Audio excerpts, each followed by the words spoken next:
That's what we're talking about. What if we reduce our emissions, but China keeps them, which is part of what happens if we pass these policies. We send jobs over to China, and they make it even dirtier than we were making before. So we could have a net impact of increasing. We reduce our CO2, but CO2, there's almost no concentrating of it, like it's almost universally spread, the greenhouse gas concentration.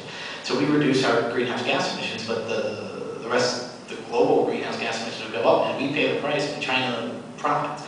So one of the solutions, that was a global treaty, the Kyoto Protocol. The third world countries, developing countries, including China, wouldn't accept that. They'd say, you guys have, I mean, beautiful buildings like this with all sorts of lighting and electricity. We don't have that very much, and you're going to make us reduce our emissions now. It's like you guys climbed up the ladder, climbed up, and then pulled the ladder up behind you. So we start exempting third world country. So is there a better way to do it, or are we willing to accept that we should be stunting the development of the other countries? Because in your duplex example, what if you're kind of upper middle class and the other guy is dirt poor, and you're both going to pay the same price for the insurance? And I gotta say, I'm worried. I see what Jacques Chirac said about it. He said about Kyoto Protocol, he said this is the first real instance, the first real step towards a true global governance. He didn't say global government, he said global governance. But still, I don't like the idea.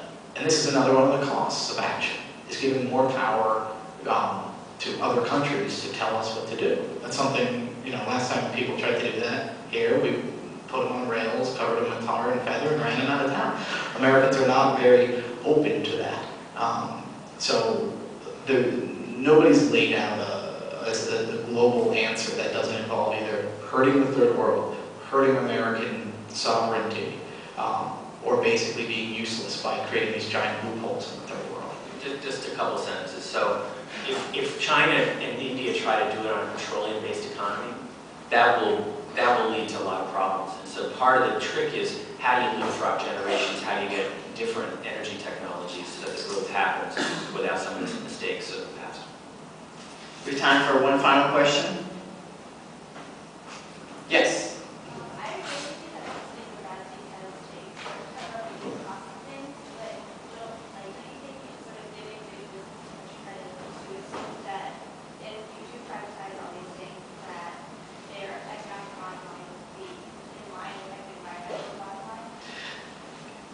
Yeah, I mean, if you did it wrong and if you did it too simply, that would be true. Part of what needs to be included, and this will sound like I'm, you know, throwing a bone to the lawyers who invited me here, but is a well-functioning system of torts and law and rule of law.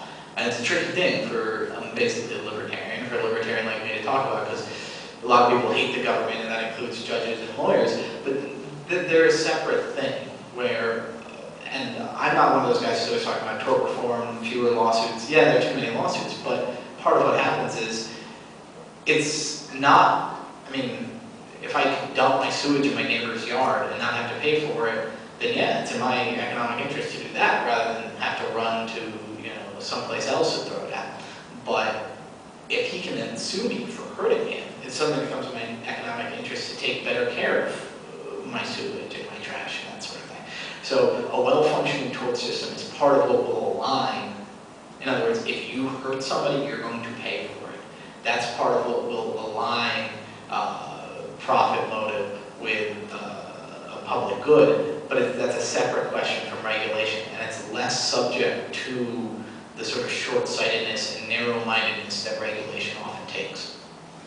So if we had a tort system that accurately detected every time that person spilled over and hurt me, and we could get through all the evidence problems and it didn't cost much to run it, we could have a tort system for environmental law. But there's a reason in most basic econ courses that they use environmental law to teach us about collective action problems and free rider problems and spillovers.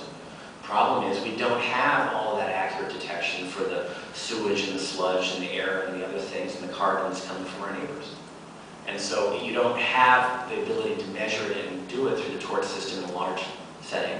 That's why we got the Clean Air Act and the Clean Water Act. And it's why if we're going to address global climate change, it's going to be through government.